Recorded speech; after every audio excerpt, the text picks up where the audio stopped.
get into our next guest, Di Geddes is the founder of Exceptional Care for You, which is a Victorian aged care business employing more than 90 staff, generating over $5 million in annual turnover. And she's just written a new book called Courage to Be Me. She joins us now. Di, great to have you with us. We sort of wanted to get into your thoughts here on, you know, when you say courage to be me, why emotional intelligence, EQ, is so critical in leadership.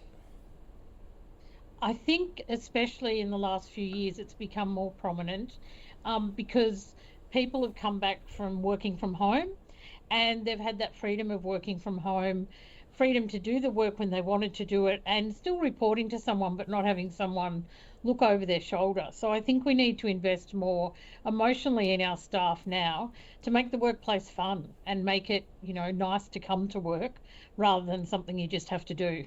So what are the biggest challenges you think that a lot of companies, and this comes after you've built your own and been through your own journey to get there, but what do you think that most businesses are sort of struggling with right now? I think it's with the people side of the business. It's for us, it's certainly getting the right applicants, getting them into the right jobs and then getting them to stay and to do the hours that are required. Everyone wants more free time now than they did before. And when I started work, which given was quite some many years ago now, you just did as you were told. It was as simple as that. It's not like that now. No, you get told what to do by the youth. All right, well, let's talk about these 3-day works and flexible work models because you actually don't agree with it. No, look, we do NDIS and aged care, and we've got 90 casual staff, and they work there what hours they want to work. But we have 10 staff in the office, 8 to 10 staff, and we really work off each other very, very well. And I just think it stifles creativity when you don't have us all there doing it together in the same room. It makes communication more difficult, and I know that I'm coming in via the internet today to do this, but if you've got a couple of people trying to do that from home or you're trying to get the team building going in the office, it becomes more difficult. And I think jobs don't get finished as well, and there's big gaps. Like if someone's working on something for their 3 days this week and they don't come in till halfway next week, then that project doesn't get finished until then. It delays things.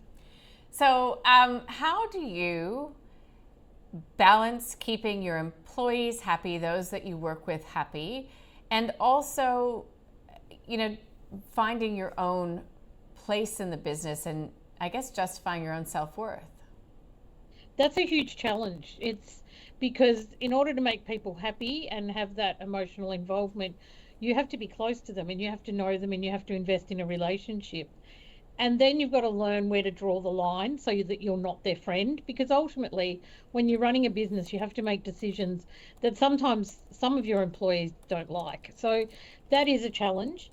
I'm learning to get better at it. So I now have lunch 1 or 2 days a week with my employees in the office, and I don't have lunch the other day, so they can have some freedom in the lunchroom to talk about whatever and not worry about me being there. With our staff that are out on the road, I think it's really important to show them that I'm still prepared to do the job that they do when they need help, and I don't see myself as above them. But they also know that they need to respect me, and that starts from the way we orientate people into our business.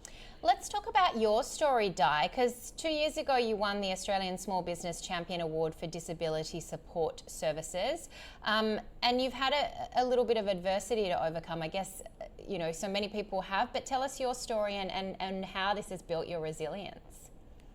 Yeah, the last 10 years have been, or the first 5 of that 10 years were incredibly challenging. I had breast cancer 10 years ago. It was 10 years ago last week, actually, since I had my breasts removed. I had to get through that. My marriage fell apart a year later. It was an incredibly difficult, awful divorce that left me with nothing. No solid foundation to build on, nothing financially and nothing personally. So I had to start from the very beginning. And whilst I was trying to do that, I got bullied at work in 2 different jobs and my mother and father died. So it was a really tough 5 years. But I had 2 teenage boys, so I had to keep going. And I didn't have a choice whether I could be resilient or not, really. I just had to keep going to support them. And Look, I don't know that I'd change any of it if I had a chance to, because what came out of that was a chance for me to become a new person, because I had nothing to build on.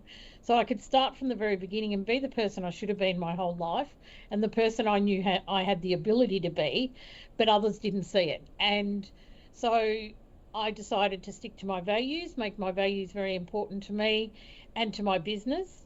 And that has just been so successful. I'm so fortunate. And What do you?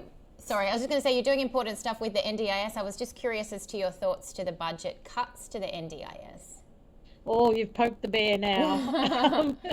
I look, there's fraud in the NDIS. No one denies that, but that's the government's fault. That's not the participants' fault.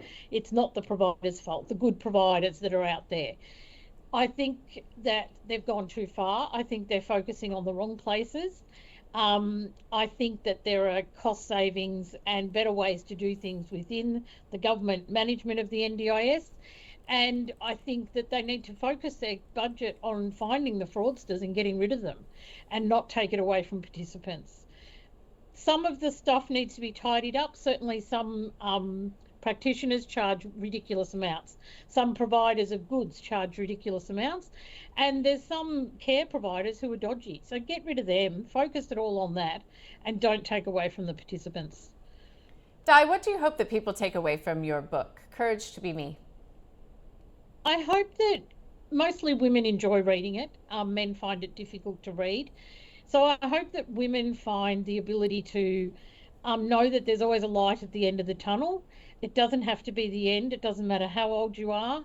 It doesn't matter what you've come through. If you keep working, there's always something ahead of you.